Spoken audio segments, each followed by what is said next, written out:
we felt that it would be beneficial to hear from our president nominee already now, to hear about your ideas, your vision, your plans, to gain additional information, how to better prepare ourselves to serve Rotary and our communities. As persons and as districts, we are very diverse, from countries with more than one district within them, to those where one district encompasses many cultures and nations. We have districts here among us with 50 and a bit more clubs in them, to those with 150. Speaking of a video from Romania, I think they have 167 clubs, and he has just joined the meeting. So we have very different clubs and districts within this group. But this initial seed from Prague grew to 31 DGNs who wanted to join this meeting today. And we present here many countries spanning thousands of kilometers over 3 continents, and all united in the idea of service through Rotary. So please, our dear President nominee, allow me to introduce to you DGNs from the countries, your DGNs from the following countries in alphabetical order. So we have Armenia, Austria, Azerbaijan, Bahrain, Belgium, Croatia, Cyprus, Czech Republic, Georgia, Hungary, Israel, Ireland, Jordan, Kazakhstan, Kyrgyzstan, Lebanon, Montenegro, the Netherlands, Palestine, Romania, Serbia, Slovakia, Sudan, Turkey, and United Arab Emirates, and last but not least, Scotland and United Kingdom. David, and United I thought you Kingdom forgot me. with 12 DGNs present here today. All in all, more than 2,250 Rotary clubs and almost 1,000 Rotaract clubs. Our diversity is our strength. We see it as such, and our districts present small, colorful stones that set together make this wonderful, beautiful picture that is Rotary in the world. I would like now to invite our Rotary International Director, Katarina Kotsale-Papadimitriou, to address this meeting. It's my great pleasure to welcome in our Zone 21 our President and Nominee Gordon. And it's a great opportunity, I believe, to interact with his team, the district governors which will serve under his leadership. As Sunčića mentioned, our Zone 21 is one of the most diverse zones, if not the most diverse in the whole Rotary world. But, you know, this diversity is our strong point and makes our zone unique. I believe this meeting is very important because due to the possibilities that technology offers us, we can interact not only with people from our zone, but from all over the world. We heard a lot of DGNs from other countries are joining us today.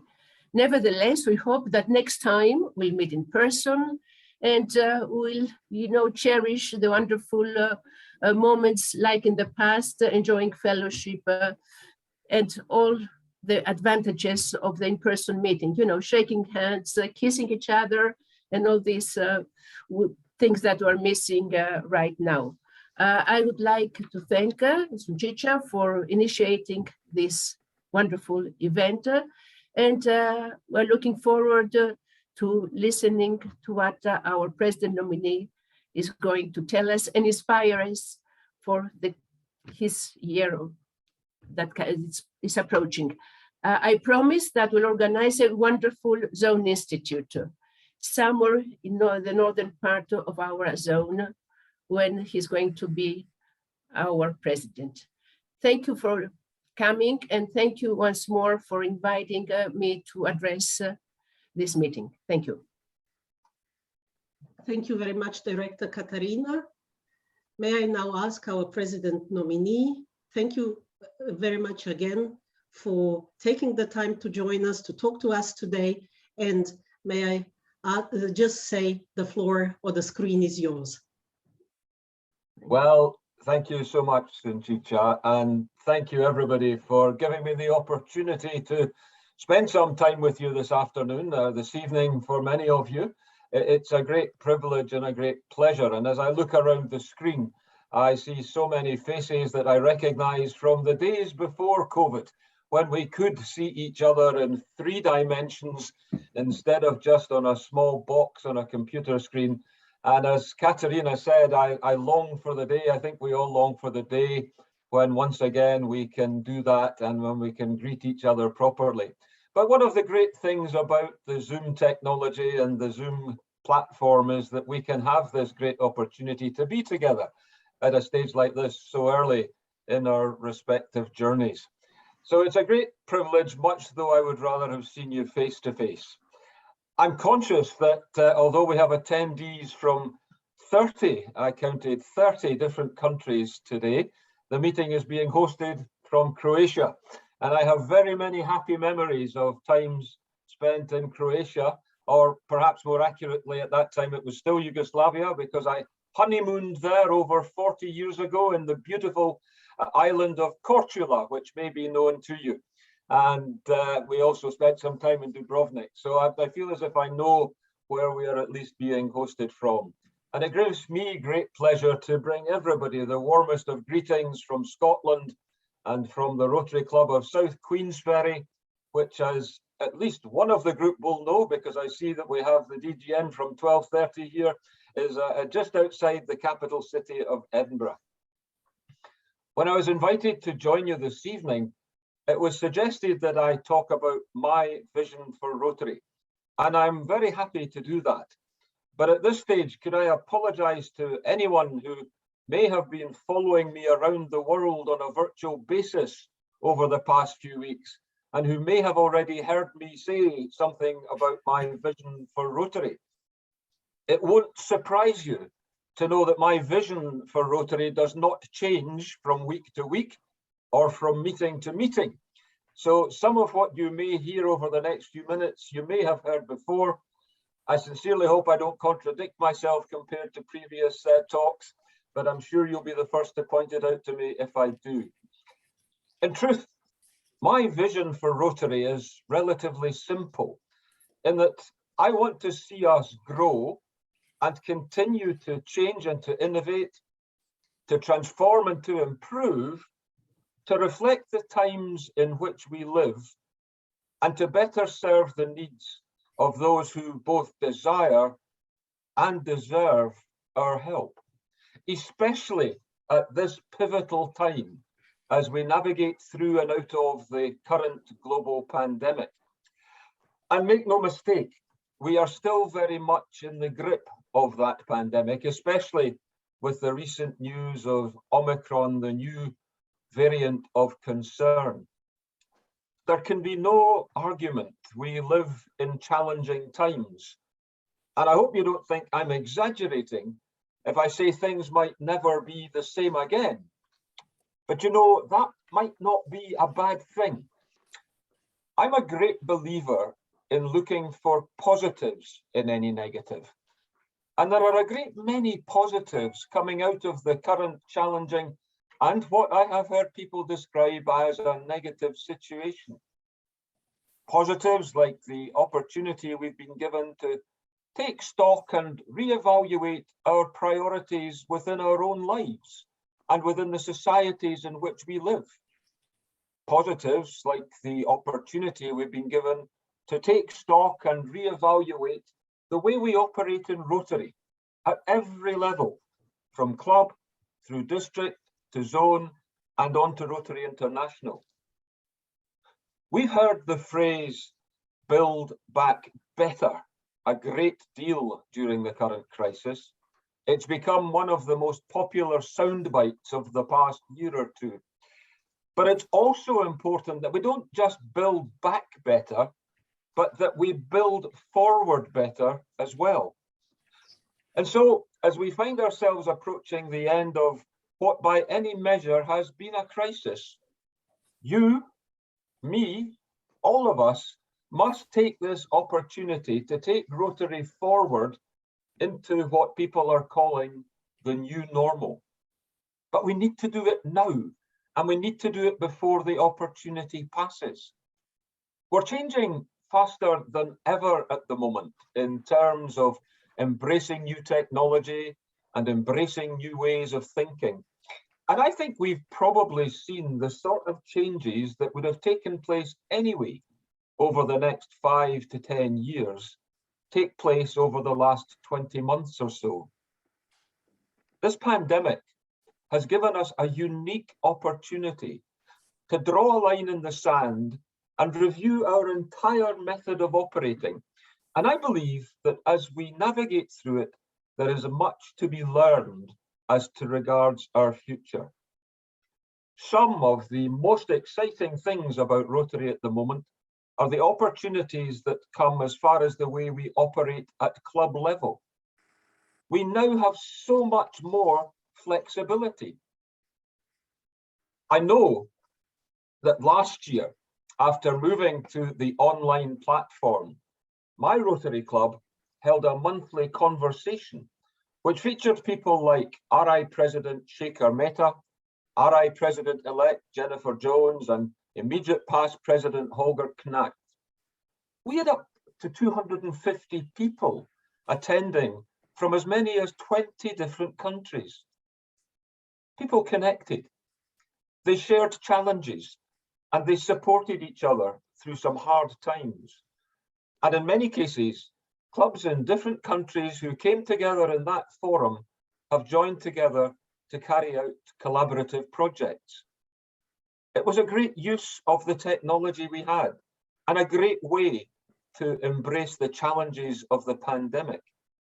And most importantly, it could never have happened face to face.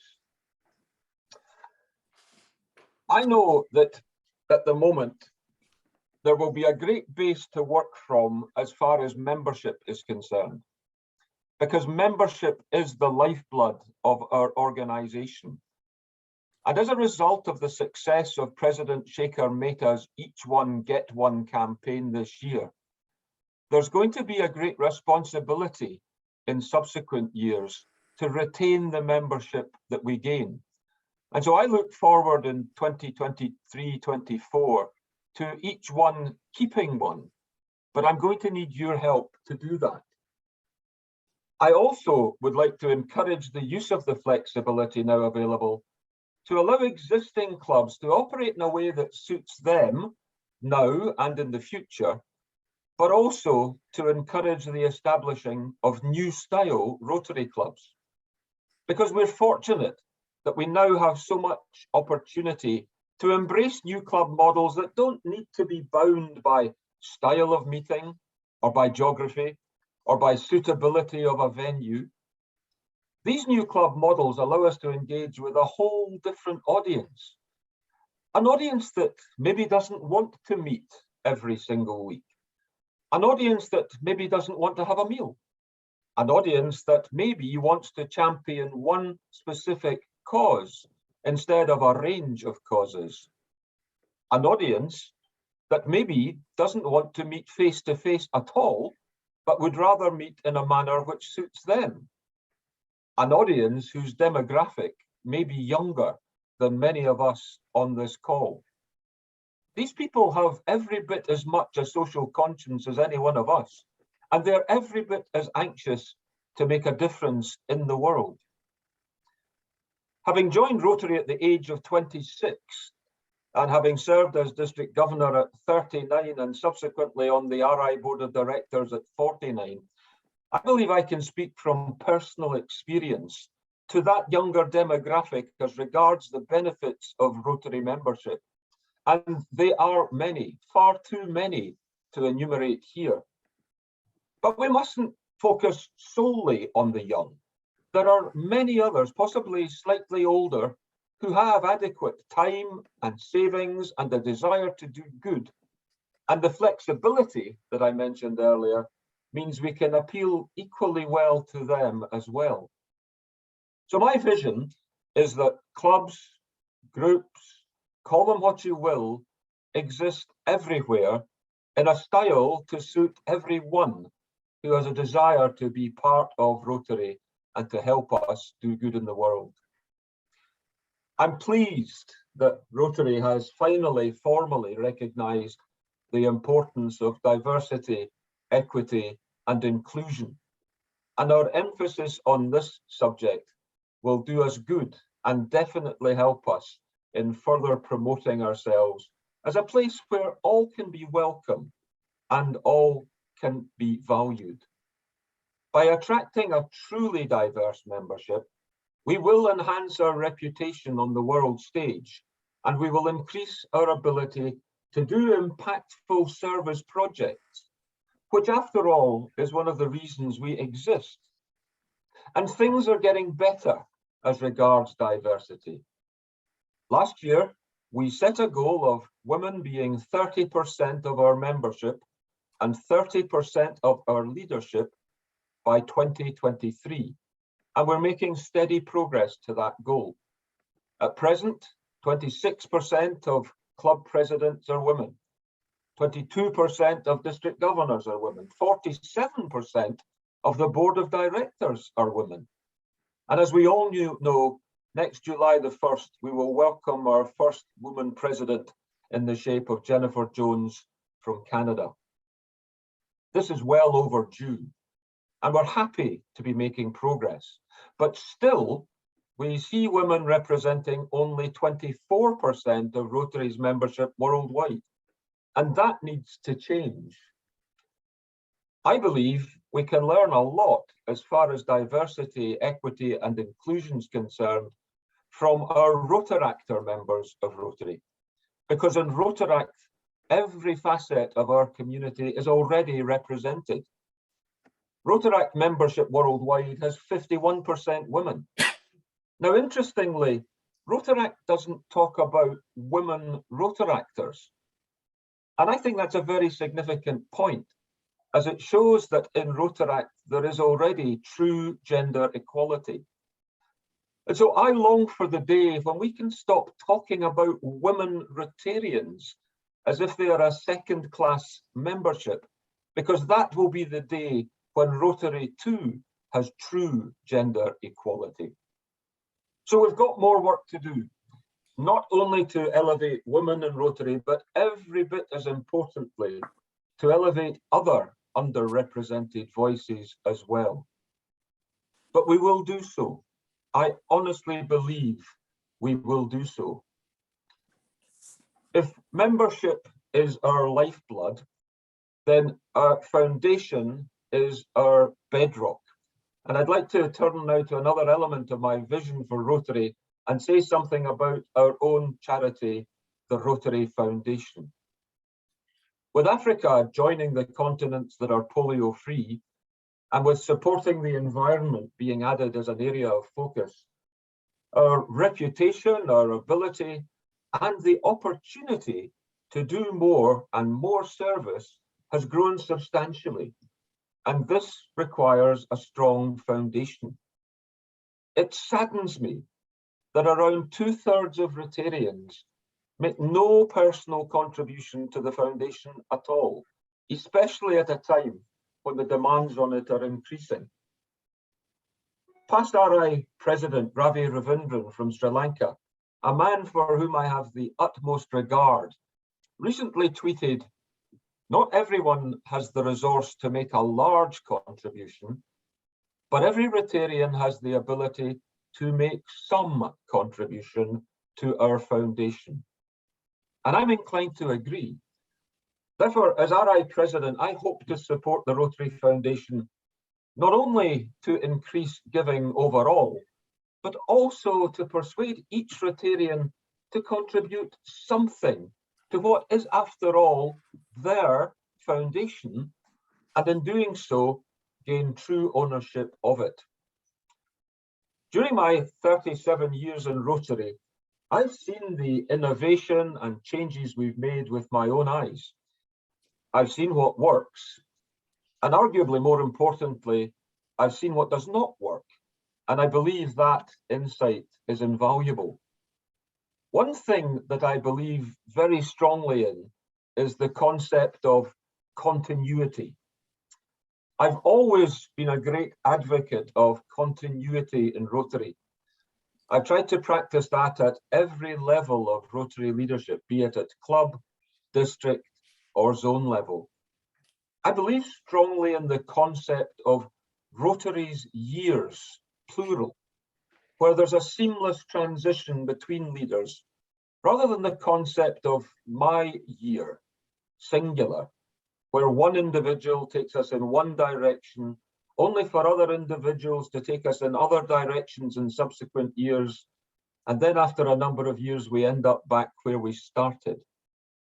Accordingly, I want to work with Jennifer Jones and my successor when he or she is identified in a true spirit of continuity and collaboration that sees Rotary move forward in a straight course.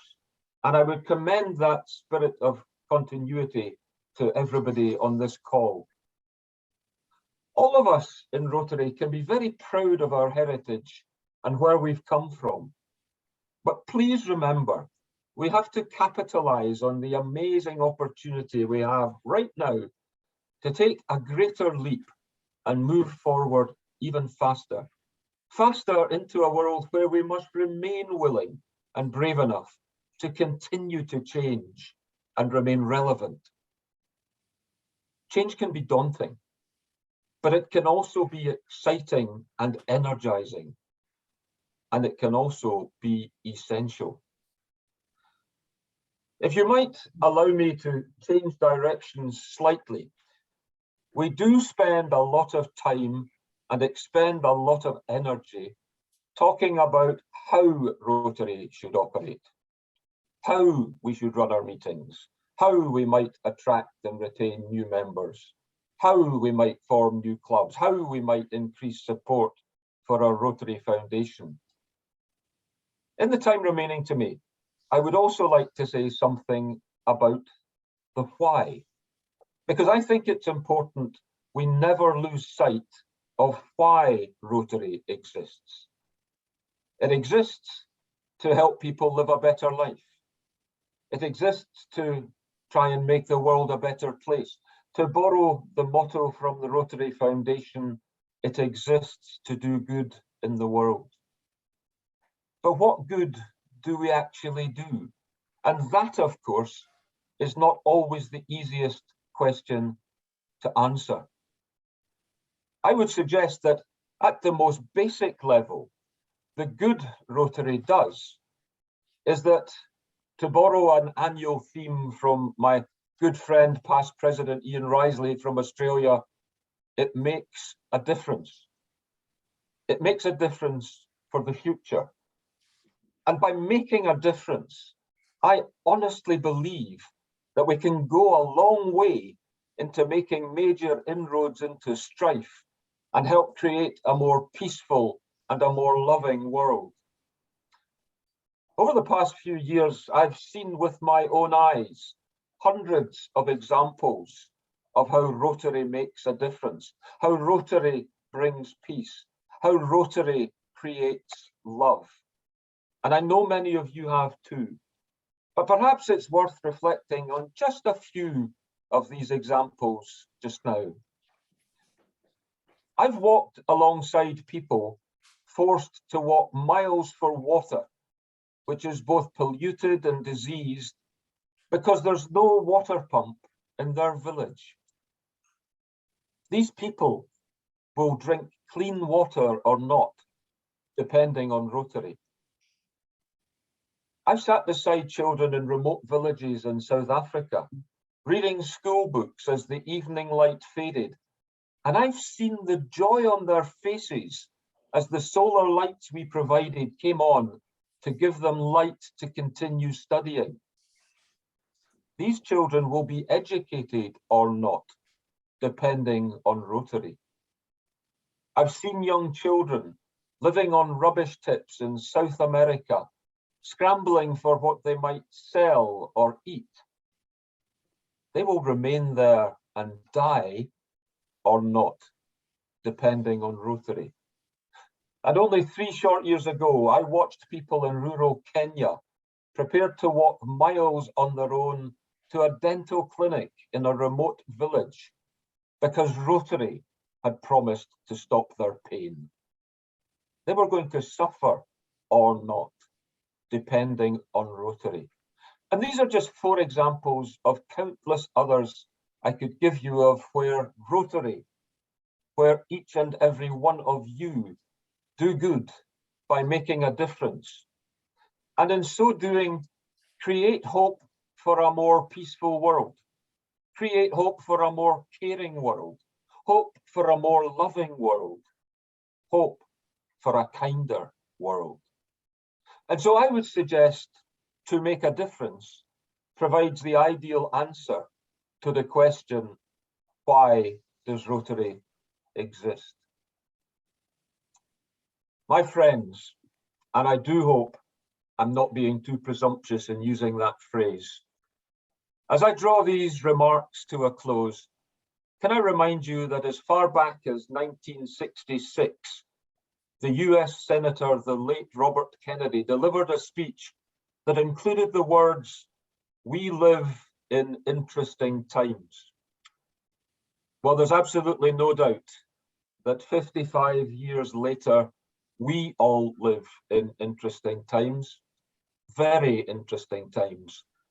But I firmly believe we also live in exciting times, times when we really can transform the way we think and operate on every level, not only for the benefit of Rotary, but also for the benefit of our children and our children's children, as well as for the benefit of our planet.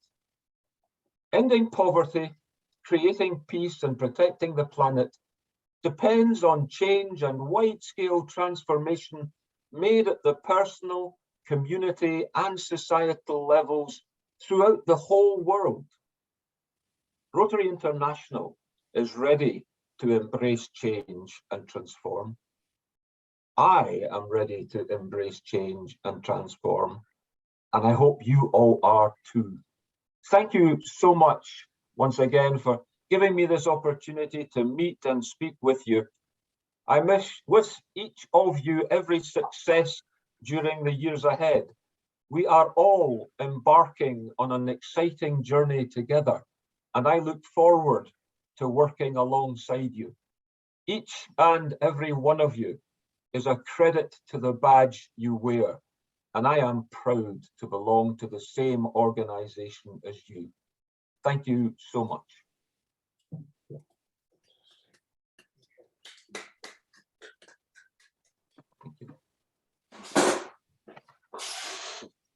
Thank you very much, President Nominee, for these moving words.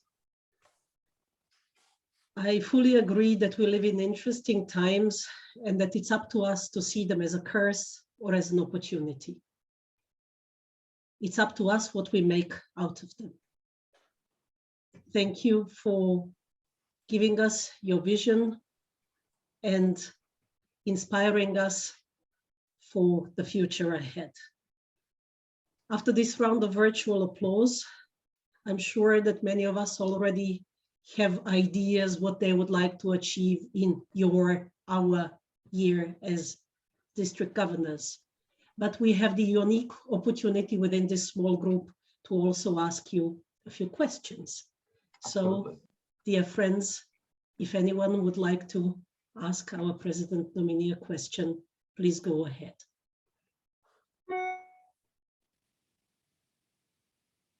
Just raise your virtual hand, or I'm switching. There are so many of us. We are more than one screen only. Okay, I've had a question in the chat before.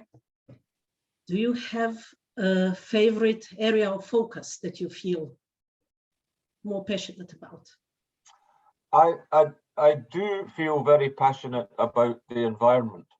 And I have to say that is, I'm delighted that the environment has now been adopted as an area of focus.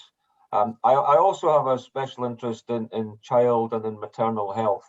And I've done a lot of work over the years with orphans of AIDS in sub-Saharan Africa and also the genocide in Rwanda. But I think that we have a unique opportunity at the moment to improve the environment.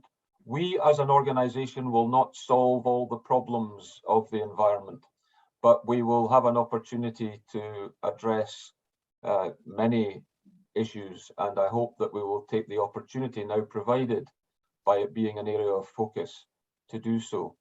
So that would be my two main areas of focus. But you probably gathered I'm a big fan of the Rotary Foundation, and one of the reasons I am is it gives us a focus through the areas to work on certain projects, and I think that's very important. We cannot spread ourselves too thin. And of course, we're so excited about the prospect of polio eradication being completed in the relatively close future. It's exciting to think that we are now only 3 weeks away from the end of this calendar year. And in the entire calendar year, we've only seen 4 cases of polio, 2 of them within the last 10 days or so, and 1 of them on January the 1st that may well have been a 2020 case. So we really are coming down to the end game now, and we all hope most sincerely that we will see an end to polio in the near future.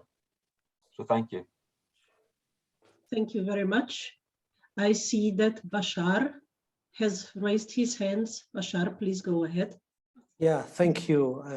Thank you, President Nominee, for this great session. I just have a question. What are your thoughts about removing the age limit for Rotary Act? And what do you think this will impact the Rotary Club in the future? Will it be a good impact, or people will stay in the Rotary Act, especially that their membership is lower than being a Rotarian? Thank you. Well, and thank you, DGN Bashar, for that question, because I think it's a very important issue at the moment. We are in a transition phase whereby we are looking to elevate Rotary Act. What does elevate Rotary Act mean, of course? And that is to empower Rotary Act, to engage with Rotary Act, and to see Rotary Act as very much a part of Rotary rather than apart from Rotary. One of the biggest challenges with Rotary Actors reaching the upper age of the limit that did exist, one of the biggest challenges was actually transitioning into Rotary. And many Rotary Actors were finding it very difficult to join Rotary clubs, or indeed were finding that the Rotary clubs with which they were aligned were not necessarily the sort of Rotary clubs that they wanted to be part of. And so I think at the moment we're in this melting pot situation between the old way of doing things and a new way of doing things. And the fact that the upper limit has been raised will allow people to remain part of Rotary Act until they are ready to become part of Rotary. I'm very conscious we're still, and we are still wrestling with the issue of dues and the fact that Rotary Actors are paying much less in dues than Rotarians are paying. And that's something that still has some way to go. I would not profess to have the answer to that dilemma. But the most important thing of all is to keep Rotary Actors involved and to keep Rotary Actors part of the Rotary family. I've seen parts of the world where it works so smoothly. Rotary Actors just naturally transition through into Rotary, and yet there are other parts of the world where there seem to be real stumbling blocks. We need to drill down and find out, you know, what makes it work some places and it makes it not work in other places. And the hope is that we will not lose Rotary Actors the way we perhaps lost them in the past. Yep. Thank you. Thank you very much.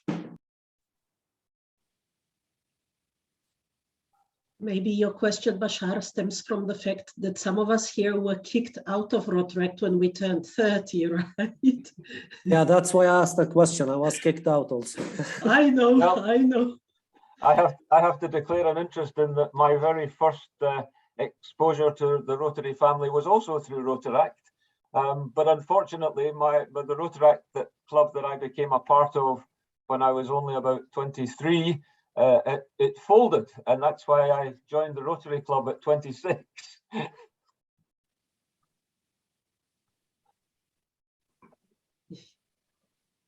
Yes, friend Mukunda, please go ahead. Thank you.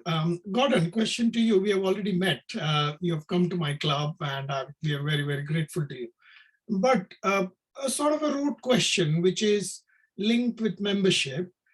We in Rotary do a lot of good work, but we are not good at telling our stories to our local communities or to the regions where we are.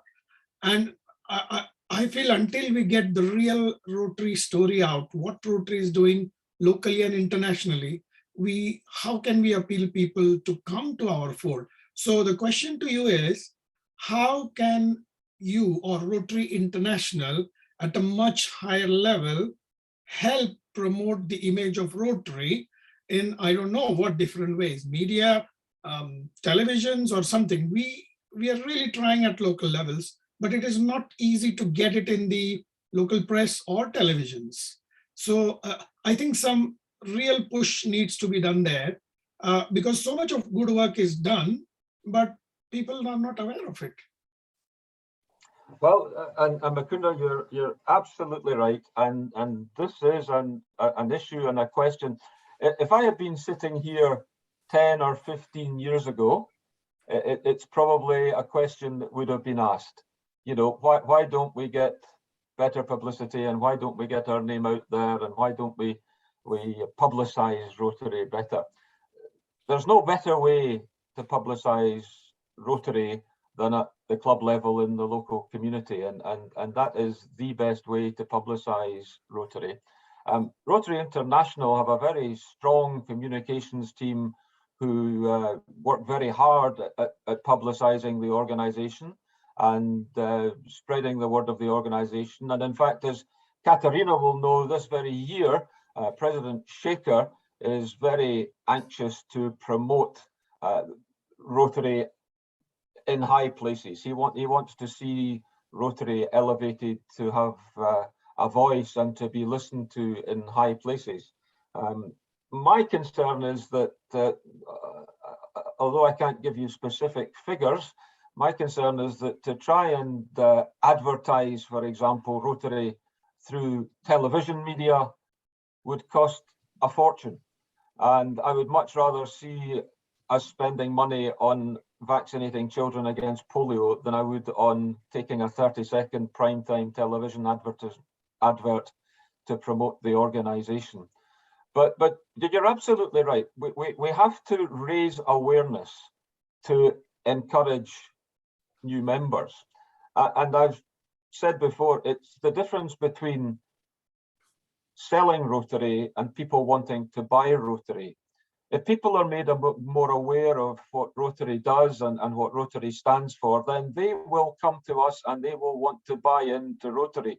We will not need to go cap in hand to them and try and sell them Rotary because they will want to be part of what we do. But we all have a responsibility to get out. And as somebody's just saying in the chat box there, that the best promotion for Rotary is from people whose lives have been changed by Rotary and who can tell the Rotary story. And there are a great many of these people around. So we all have a responsibility to promote Rotary at every level. And that goes from the individual Rotary Club to myself. And believe me, I will be taking every opportunity to promote Rotary. But I do feel that sometimes we've got to be careful. It would be an ideal world if we could have a full page advertisement in the London Times, but that costs an awful lot of money. And the same, it would be great to have 30 seconds on primetime television, but that too costs a lot of money. And we've got to be careful that we don't spend money unwisely.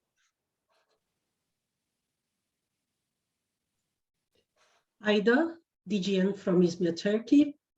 It's your turn, please. Hello, President Nominee. I'm from Izmir, Turkey, Ida. And we are delightful to meet with you like from 16 months before. It's a pleasure to meet it for all the DGNs and with you, of course. According to your examination of Rotary International, what is the weaknesses and the challenges for the International Rotary? Because everybody asks for us about our districts. I really like to know about the global view of SWOT analysis, actually, to determine of our SWOT analysis. So it is your examination, according to your examination, what are the weaknesses and the challenges for that?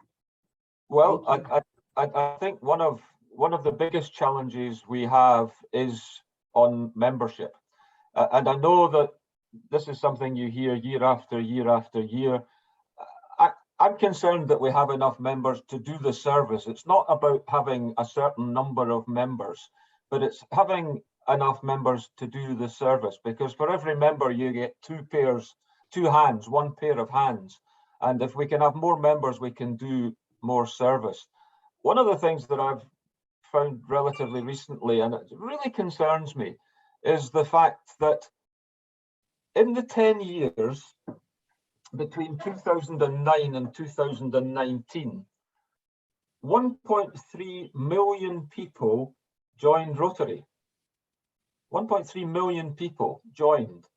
And yet over that same period, our global membership fell by 20,000. So essentially what's happening is we're bringing lots of people into Rotary, but we're not keeping them in Rotary. And there's a problem there. And that problem doesn't lie with the people who leave us. It lies with us. And we have to find a way of better engaging with these people. And in the past, we've heard terms like we need to mentor them. But I think engagement goes beyond mentoring, because mentoring is a one-way street.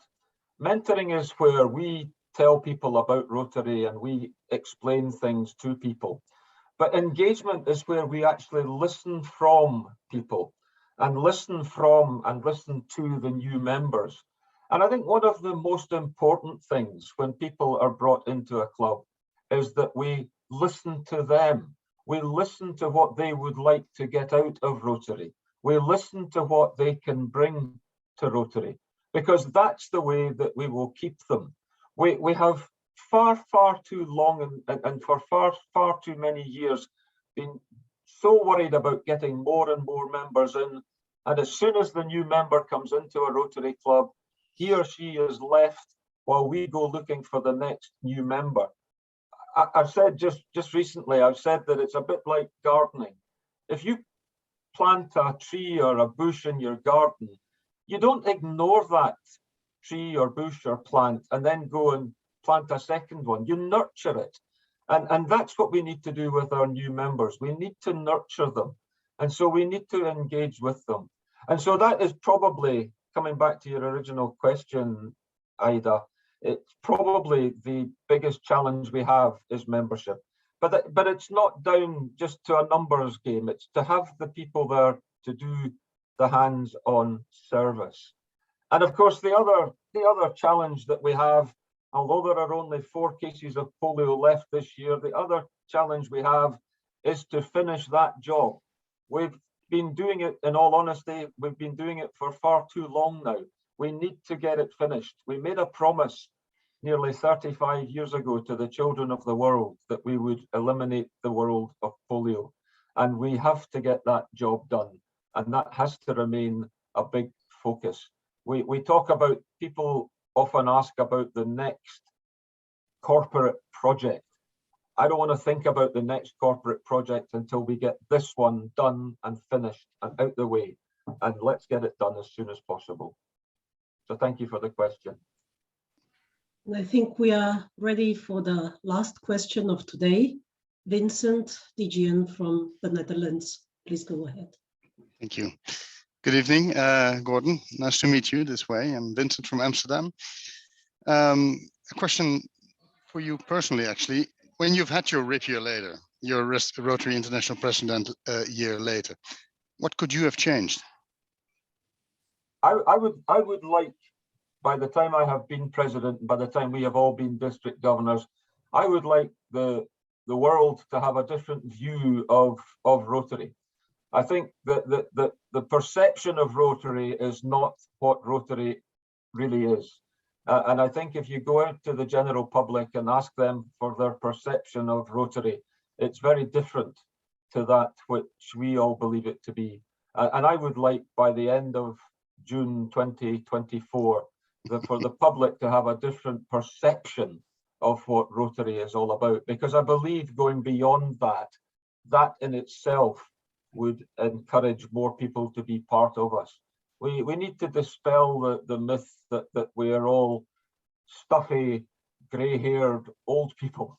And we need to let people know that, well, yes, and I've got lots of grey hair as well. Mine's but not. You may notice no longer have I got a beard. Yeah, a little bit grey here, true, it's true. but I think that's the one thing. We need to change the public's perception of Rotary. And if we can do that, we will have achieved a lot. That'll make gaining new members and well, keeping I think it will. Yes, yeah. It'll just break down those barriers and break down those walls. Yeah. Yeah. Thank you very much. Thank you for coming. Thank you very much. May I just ask, as a summary, our Rotary coordinator for Region 24, Daniel Tanase, to address the meeting briefly. Oh, thank you very much, Sunčica. So first, I would take the opportunity to express my gratitude to RI President Nominee Gordon McInally for being with us this evening. I thank to Rotary International Director Katerina and you all for making time to participate, and particularly I congratulate the district governor's nominee for meeting the RI president of their year as governors. Of course, many thanks to you, Sunčica, who besides the initiative took excellent care about organizational matters and communication. Well, let's visit now the future for 30 seconds. By this time next year, you, the district governor nominees, will be preparing your baggage for your trip to Orlando in Florida. Target International Assembly. On top of many other duties, Gordon, president-elect at that time, will prepare his iconic speech to announce the theme of the 2023-2024 year. What a moment.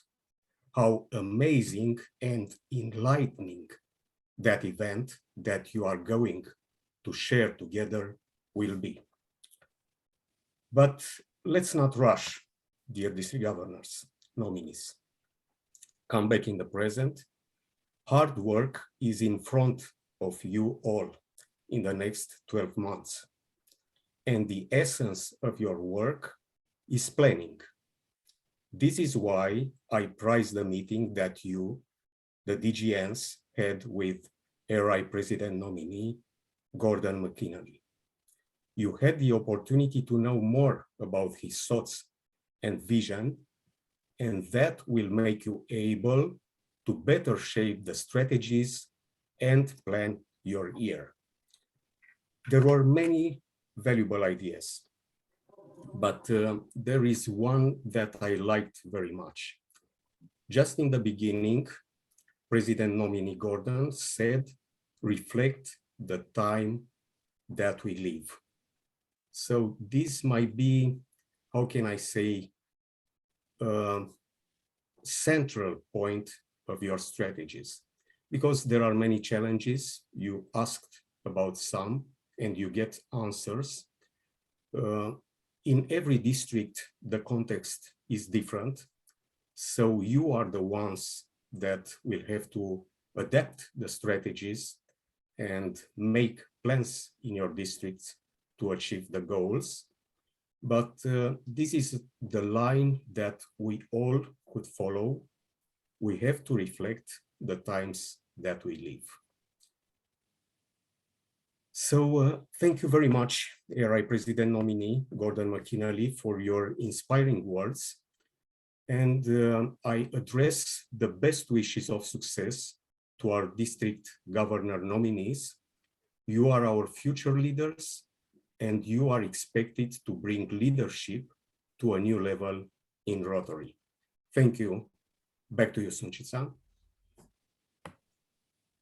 Thank you very much, Daniel. Thank you very much, our dear trainers, Christina, Yashim, Darko. Do you have anything to add? Would you like to add anything?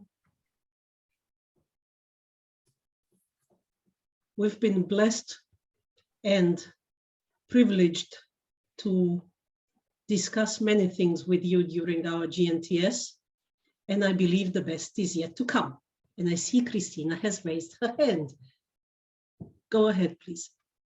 Well, you understand, of course, that if there was an occasion that I could speak and I wouldn't, that would be a rare one. Good evening to you all. And I must say that it was a very, very refreshing meeting, Sunčica, and congratulations for thinking about it and putting it together.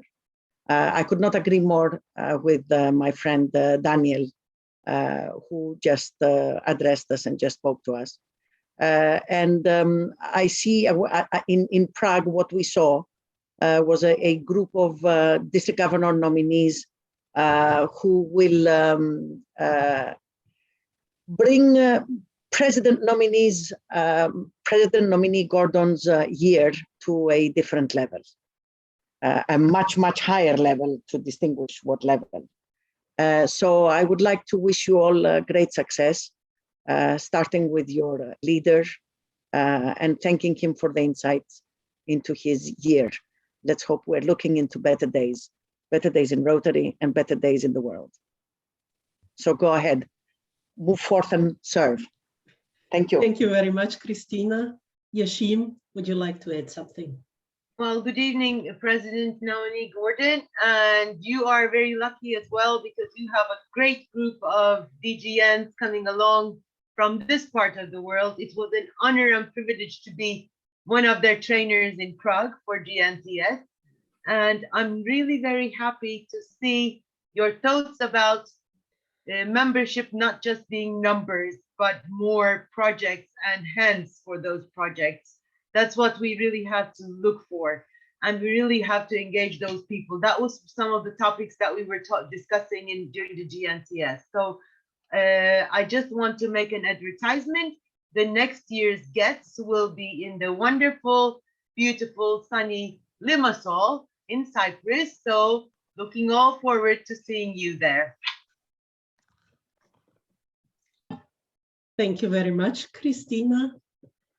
I would like to thank again all of you, especially our President Nominee Gordon, for taking the time for us today and for your very inspirational speech and motivation you've given us. It is said that there are no strangers in Rotary, only friends we haven't met yet. So I'm sure this meeting will serve as the foundation to strengthen our friendship and foster future cooperation and exemplary service on behalf of Rotary. Allow me, and fun as well, and allow me on behalf of this group to thank you all for joining this meeting. And until we meet again, take care. All the best to you, your families and friends for the upcoming holiday season, and please accept my best wishes. All the best and see you soon. See you. Thank you all so much. Thank you. Merry Christmas and Happy New Year, everyone. Thank you all. Merry Christmas. Merry Christmas Happy to New all. Year. Thank you. everybody. Thank you. Happy New Year. All the Happy best. New Year. Bye-bye. Bye. All the best. Bye bye. See you. Bye-bye. Bye bye. Bye. Sunshine, it was amazing. Where are you, Bashar, my friend? I'm here. It was amazing. You did a great job. Bye. Kenny, thank you for organizing this. Sunchika, you did a great job and we will expecting another one. Not Now- with the president maybe, but with DGNs with all together so that we can discuss some projects that we can do together. We have two plans now. Uh, We have one plan is we are starting a party organizing committee for this group. Yeah. So there will be in Orlando some fun to be had together. And B, let's start thinking and brainstorming about the possibilities. Maybe we'll create a poll. What area of focus are we passionate about? See what people think. Maybe there is a project that we can start or do together. Let's see. Bashar, You said you something stole about- my question. Excuse me, stole my Mukunda, what did you question. say? I didn't steal it. You know, It's the old two- Rotary actors. two Yeah, weeks all two of weeks us. ago 2 weeks ago I've been asked by 37 clubs in my district to talk about the new moving the Rotary Act from a program to a club, and I was going through the website and gathering information. Actually, to tell you the truth, after I finished my presentation, I was telling them it's the hardest presentation I did because I'm not convinced. I don't think what they are doing will benefit the membership in Rotary. How come if I can do a global grant as a Rotary actor, and if I have no age limit, and if I can still join the programs of Rotary Act like scholarships and fellowships, and pay $8 or $5 depending on the type of club, if I'm community-based or university-based. Why do I join Rotary? Why do I transition myself to Rotary if I get all these benefits?